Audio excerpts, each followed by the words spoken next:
So welcome to part 2 of our dry fire practice, and that's practicing the fundamentals of marksmanship. So what we're going to do is we're going to continue to build on our basics, and that's going to be where we're going to start incorporating, manipulating our rifle and running a little bit of math.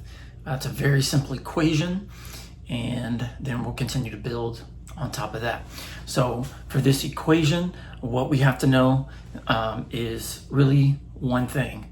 And we have to know the formula, so two things, I guess. But the one thing we need to know is our size of our target. Now, in my dope book, there's a couple different targets that I have. I have the sizes of them, length, height, the size of the head, different things like that. But just as general knowledge, it's good to know in your area a couple different things, like across the entire US. Unless there's something I don't know about, all license plates are the exact same size. All of your, like at least in my state, the inspection sticker, registration sticker, those are the exact same size. In general, within my neighborhood, my town, the like doors, window frames, things like that, those are all gonna be pretty close to the same size. But all of our mailboxes are in a brick housing. And so if there's one mailbox or two mailboxes, they're all the same size. And those are 2 feet by 2 feet. So for this formula, I'm gonna be using inches for our target size. That's gonna be my input is inches. And then what I get out, my output is gonna be my distance in yards. So the formula I use is a target size in inches times our constant, which is 27.77. And then we're going to multiply that by, we're going to divide that by our target size in mils. So we're going to get on our scope, we're going to measure the target size, what we see on our scope in mils. And this is why it's good to have a first focal plane, because you don't have to mess with the settings. And then if we know our target size, we're going to follow that formula, and then we're going to get a very, very close estimation of our target in distance. So we're going to take that and we're going to add that into our dry fire practice. So let's go ahead and head to the board, and we're going to run a little bit of math real quick.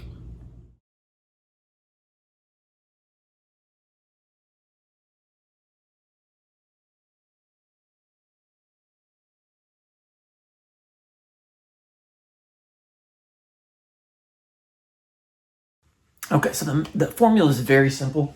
It's your target size in inches. So for this example, something I actually do quite often, at least the distance, is going to be, I typically shoot a sub MOA target. So I shoot a 4-inch target. So our target size in inches. So a 4-inch target times our constant for this formula is going to be 27.77. And then we're going to divide that by the size of the target in mils. So for this formula, it's going to be 0.21 mils. And that is going to equal 528 yards. So it's a very simple formula, and it's very effective. Now, this formula is going to be really as accurate as you are, as long as you are milling the target correctly.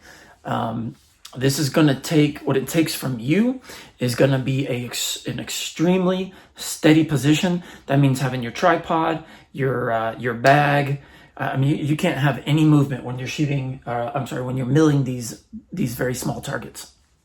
So it's imperative that you employ the fundamentals, really to the utmost precision that you can. If you have either the smaller the target or the further away it is, the bigger error you're going to have.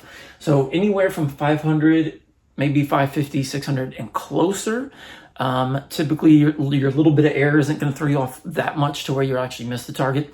But when you start getting out to like 1,000 yards, 1,200, 1,500 yards, if you're off by 0.1, 0.2, something like that, that's going to make a huge difference. That could be the difference between a hit or a miss.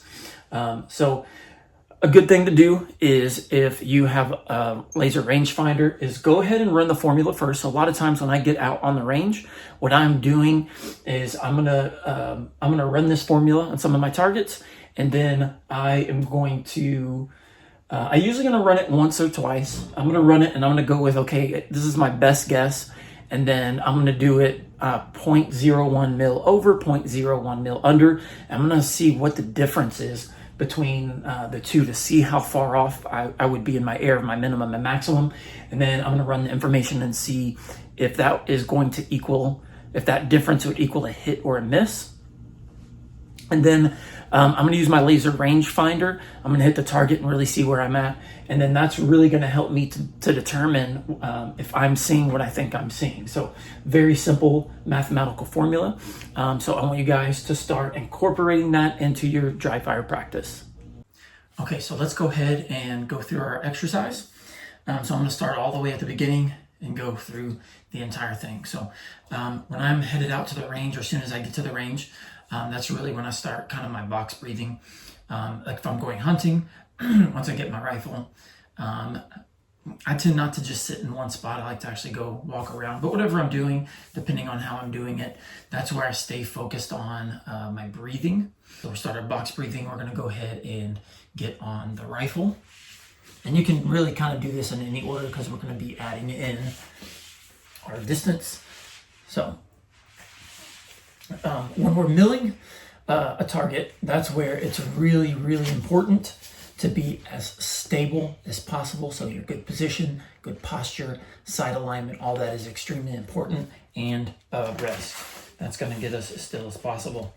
So we're going to check our body position. Again, remember, the way I like to do it is I actually like to get right in line with the rifle, and then I'm just going to come down onto the rifle. I'm going to make sure my feet are flat, make sure my shoulders and the heels are even, or within a few inches of each other. Make sure my legs are kind of spread out a little bit. I'm going to go ahead and get on the rifle, and I'm just going to kind of make some of this stuff up, the information, as I go along. Okay, so I'm on the rifle. I'm going to pretend to get on target. I've got good sight alignment. I'm going to check my parallax. And I'm going to go ahead and mill my target. Okay, so I'm going to just say my target is, let's just go with 0.5 mil. And let's say we've got an 8-inch target. Okay, so I got the calculator pulled up. So I forgot what we said the target size was. We're going to say 8 inches. So we're going to do 8 times 27.77 divided by, I think we said 0.5 mil, so 0.5. That's going to equal 444 yards. So now we know our distance to our target. And I'm going to go ahead, jump ahead, feel free to jump ahead and start adding in your dope and everything. But at 444 yards, my dope is going to be 2.2 mils. So I'm going to go ahead and dial in 2.2. And if you want to add in wind and stuff like that, we're going to do that actually in a process. But however you get your information, I want you to start doing that. That's what we're working to, is practicing everything. That way, when we're on the range, we're not actually having to do necessarily a bunch of math. Now, this math equation is good. Once you do this, if you have a rangefinder, go ahead and use your rangefinder. But part of the thing that I like to teach is how to do all of this stuff with almost no equipment other than really a calculator. So I have my dope, and let's go ahead and shoot. And remember, we're running everything through mental checklist, making sure everything is good up until the point where when you lay down on a rifle, it's just a natural how you get behind it, and you don't longer really have to think about it. You still want to check yourself. So that's why dry fire practice is important. It's to maintain that consistency. So let me get on the rifle. Everything should be set. And we're going to go with our trigger pull. So I'm going to slowly increase pressure until the gun goes off. And we're good. And then I'm going to reload. So I want you guys to also incorporate reloading, because while you I do recommend watching your impact.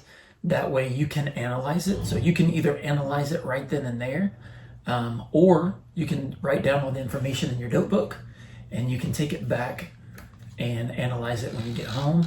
But one way or another, we are going to want to analyze everything. That way we can learn from each shot. But what I don't want you to get in a habit of is, once you get all this information down, I don't want you to get into the habit of watching the shot and for too long anyway. I want you to immediately reload. That way you're not sitting on an empty chamber in case you have to make a follow-up shot. So let's run through this one more time. So we're going to get off the rifle. We're going to let's go ahead and zero it. We're going to move it. I'm actually kind of aiming between these things here. So stand up if you need to.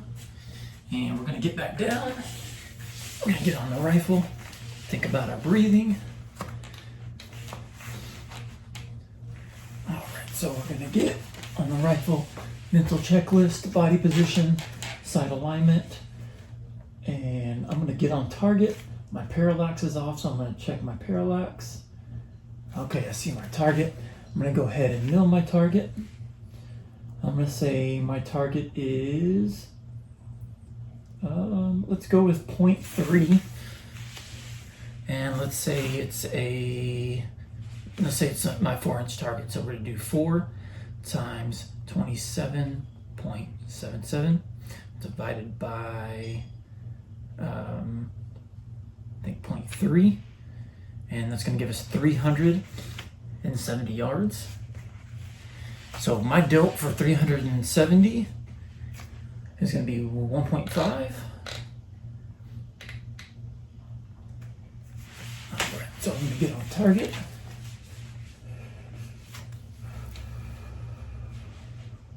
Now follow through with the trigger. I'm going to increase pressure. Now I'm going to blow all the way out during my breathing. And on my natural respiratory pause, I'm going to slowly pull the trigger.